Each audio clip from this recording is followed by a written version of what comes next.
Oh, luto na mga pulula. Kain na tayo. Late na. Abot pa. Tayo. Napapatawa ako sa aking amo. Hindi maintindihan ko na sasabihin din eh. Oo, una subo para sa inyo.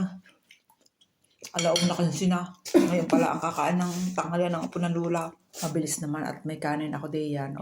At ako may isa pang peraso ng hotdog. Tinira ko talaga. Nagprito muna ako ng 2 itlog. Hinalo ko. Di tapos. May kaunti akong green peas. Di sinabay ko na sa isang tabi ang bawang. Nung nakakala kong ano na ilagay ko na aray. Aray palang hotdog muna. Bago yung piseli. Ang pinagsabay ko yung bawang at saka hotdog. Mali-mali niya. Yung tapos ng aking ilalabang kortina. Meron pang isa. Kala ko sa labas sila kakain. Kasi pag minsan pag yung late na, sa labas na nakain.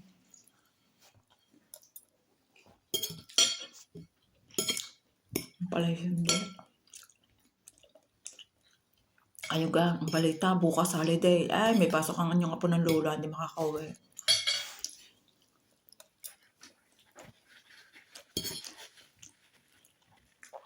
Hindi malangin na ng kapatid. Aray, catching po euro.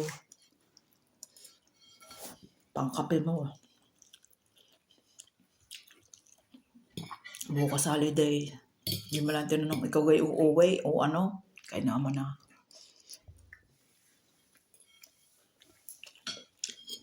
Bona Vera.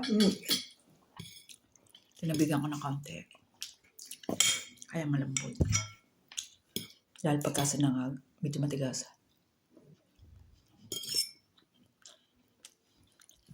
Pero buhang na pa rin. Sasig din na guys. Thank you for watching. Kailangan kong bilisan. May sayang yung aking kortina. Magugusot na maigi. Pero yun naisip nito na puno pa. Naku, nalaglag na. Mga kaalaga ako.